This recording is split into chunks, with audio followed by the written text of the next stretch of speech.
Assalamualaikum warahmatullahi wabarakatuh. Perkenalkan, nama saya Arvino dari kelas B dengan NIM 20650061.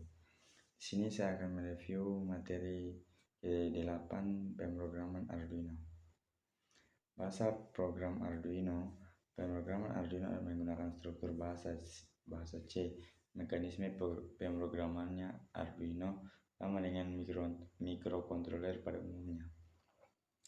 Kemudian program Arduino dapat dibagi dalam 3 bagian utama: struktur, nilai-nilai variabel dan konstan, dan fungsi. Di sini ada 3 struktur utama: ekspresi bilangan dan struktur kontrol.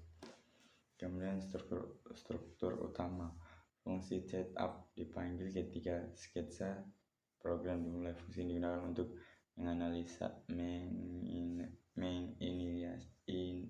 menginisialisasi variabel, mode pin menggunakan library, dan lain-lain.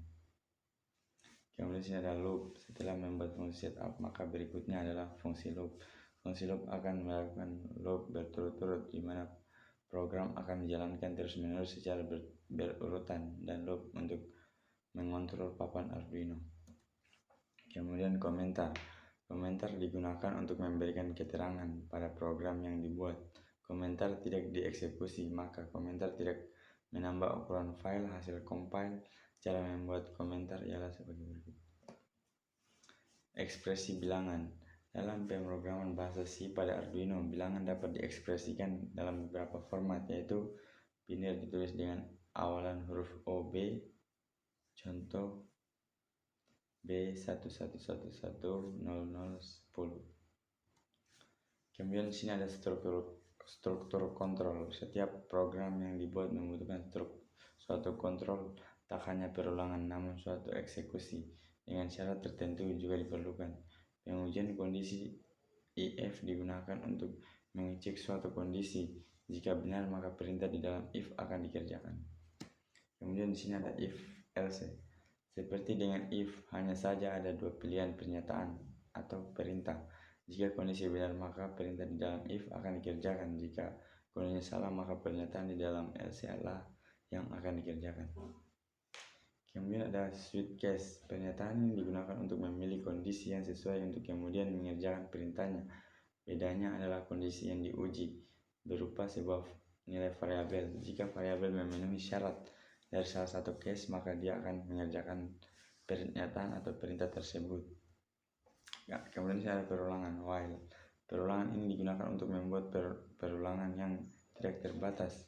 Selama kondisi dalam while benar, perulangan while akan berhenti atau keluar setelah A mencapai angka 200. Do while. Perulangan ini akan melakukan pernyataan atau perintah, lalu akan melihat kondisi dalam while. Jika benar, maka perintah akan dieksekusi kembali. Perulangan pertambahan A tambah 1 akan dilakukan sampai nilai A sama dengan 2000. Kemudian for digunakan untuk perulangan yang sifatnya terbatas. Kemudian return digunakan untuk memberikan nilai balik dari sebuah fungsi. Continue untuk melewati perulangan yang tersisa dari struktur looping. Kemudian sini ada break, perintah keluar dari pernyataan perulangan do, for, atau while. Juga digunakan untuk mengakhiri pernyataan dalam switch case. Kemudian sini ada sintaks, bagian utama dari bahasa pemrograman C yang digunakan dalam beberapa konstruksi yang berbeda, beberapa fungsi. Kemudian ada define, komponen C yang berguna yang memungkinkan programmer untuk memberi nama untuk nilai konstan sebelum program dikompilasi. Include digunakan untuk memasukkan perpustakaan atau library di luar di sketsa program. Operasi aritmetika. Operator aritmetika digunakan untuk melakukan operasi aritmetika. Operator aritmetika mempunyai hierarki paling tinggi dibanding operator pembanding dan operator logika.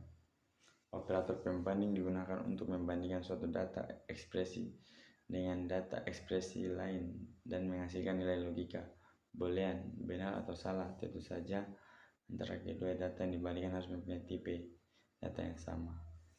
Operator logika digunakan untuk mengekspresi satu atau lebih data ekspresi logika boolean yang menghasilkan data logika baru. Kemudian sini ada operator bitwise. digunakan untuk operasi bit per bit pada nilai integer, terdiri dari operator not, and, or, XOR, SHL, SHR. Kemudian di sini ada operator pertambahan dan pengurangan. Variabel. Variabel adalah suatu wadah untuk menyimpan atau menampung data. Nama variabel dibebaskan, namun ada peraturan tersendiri seperti tidak boleh ada spasi. Cara mendeklarasikan variabel sebelum digunakan. Kemudian sini ada tipe data. Tipe data yang berbeda-beda memiliki kapasitas penyimpanan yang berbeda-beda pula. Berikut tipe data tersebut: char 1 bit,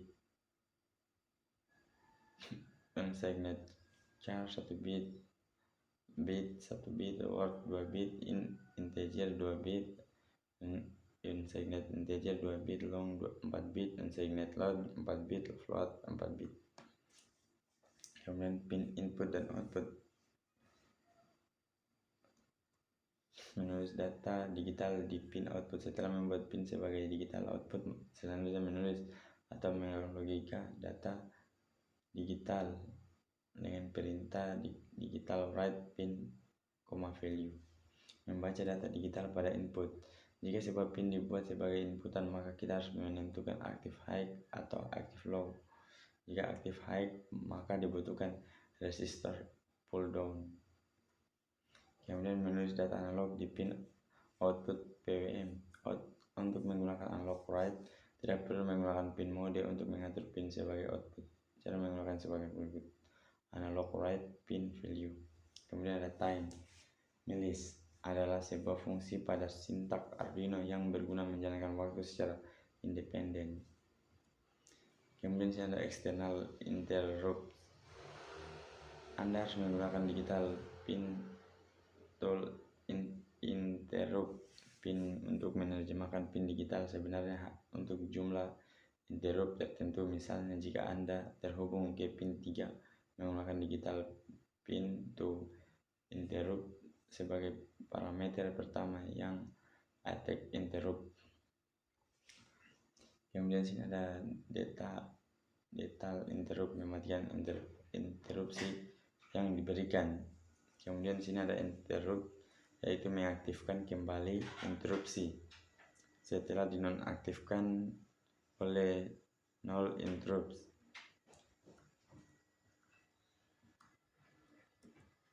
Baik, mungkin demikian video dari saya. Lebih dan kurangnya mohon dimaafkan.